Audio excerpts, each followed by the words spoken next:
आप सभी मीडिया बंधुओं का आज की प्रेस कॉन्फ्रेंस में बहुत अभिवादन। कुछ दिन पहले secretary health and medical education Shri Bhupinder Kumar ji ने एक प्रेस कॉन्फ्रेंस की where he addressed concerns and allegations surrounding the implementation of the Ayushman Bharat प्रधानमंत्री जन आरोग्य योजना सेहत स्कीम।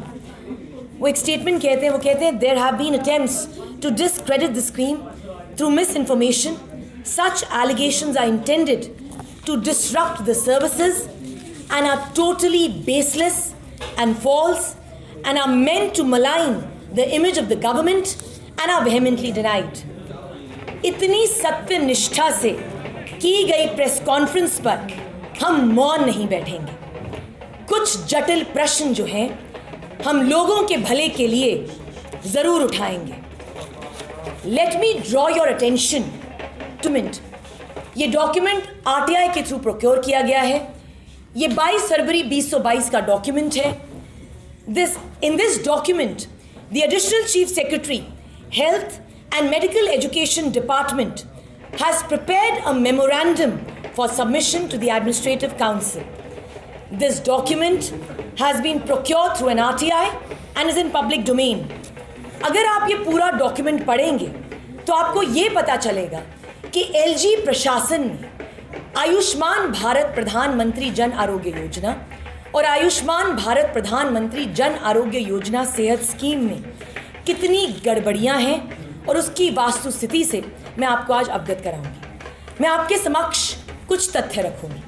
पहला तथ्य, दिस डॉक्यूमेंट डेटेड 22 फरवरी 2022, ये जो मेमोरेंडम है ये एक्सप्लिसिटली स्टेट करता है the misconduct of the LG administration. Additional chief secretary साहब ये मेमोरेंडम जो है सबमिट करते हैं to the administrative council, but it is very laughable that all the decisions with respect to the original agreement, with respect to the addendum agreement, with respect to the notice dated 18 December 2021 were already taken prior to this memorandum.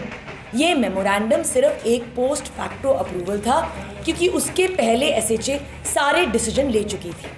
इसी के साथ एक cabinet note बनाना चाहिए था SHA को और submit करना चाहिए था जीएडी को, जो आगे जाके एडमिनिस्ट्रेटिव काउंसिल को सबमिट करती, मगर अल्टीमेटली ऐसा किया नहीं गया। दे directly approach the administrative council. This has certain administrative and financial implications. दूसरा बहुत इंपॉर्टेंट पॉइंट, 13 सितंबर 2021 को एग्जिट नोटिस दिया गया by Bajaj Allianz general insurance company. Bajaj Allianz ने इसमें कोई भी रीजनिंग नहीं दी अपने एग्जिट नोटिस की। इसी के साथ एसएचए ने कोई भी क्वेश्चन जो है नहीं उठाया इस नोटिस पर।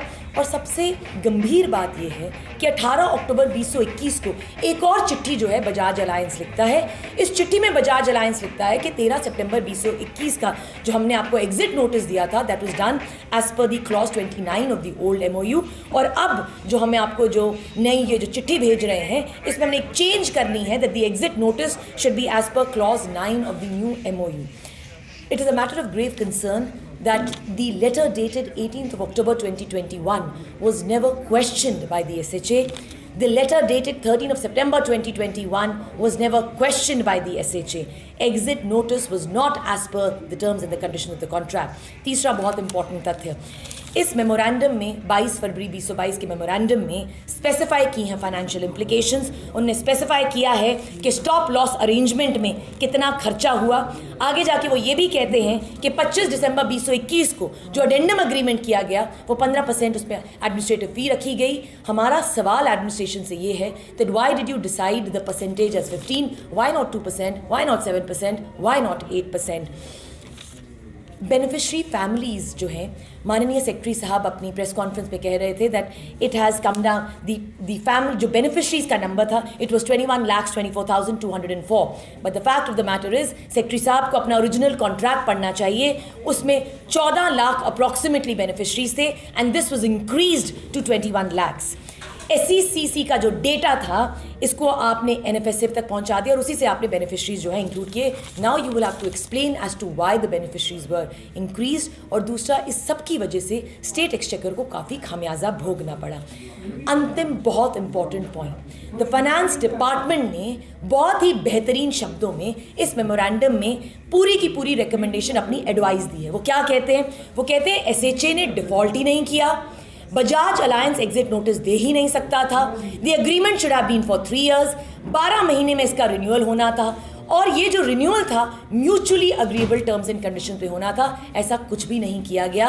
उन्होंने एसएचए को ये एडवाइस भी दी कि उन्हें जल्द से जल्द जो है लॉ डिपार्टमेंट से एडवाइस देनी चाहिए, और अगर वो चाहें तो RIDAI को अप्रोच करना चाहिए। बहुत ही गंभीरतापूर्वक वो बात रखते हैं इसी अडेंडम, इसी मेमोरेंडम में। फाइनेंस डिपार्टमेंट कहता है दैट द अडेंडम कॉन्ट्रैक्ट, ये जो स्टॉप लॉस अरेंजमेंट है, this was not made as per the GFR rules of 2017। Procedure को फ्लाउट किया गया है, प्रोसीजर ट्रांसपेरेंट नहीं रखा गया है, और ये पूरा का पूरा जो स्टॉप लॉस अरेंजमेंट है पब्लिक इंटरेस्ट में नहीं है। अंत में वो एक बहुत महत्वपूर्ण बात कहते हैं, वो कहते हैं it has to be notice and it must be seen as to who authorise the payment of 20 crores in the stop loss arrangement. Rule 166 of the GFR rules 2017 को माननीय सेक्रेटरी साहब बार बार मेंशन कर रहे थे। वो कह रहे थे कि जो स्टॉप लॉस अरेंजमेंट है, this was done as per certain exigency. The fact of the matter is that there was no exigency. The only exigency that was created by the government.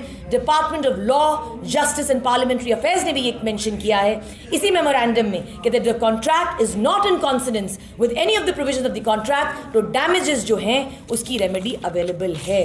The fact of the matter is wire article 1 सितंबर 2023 को the chairman of the bureau of public enterprises Shri Ashok Parmar ने एक चिट्ठी CBI को लिखी। Wire ने ये चिट्ठी छापी और बहुत ही सशक्त शब्दों में वायर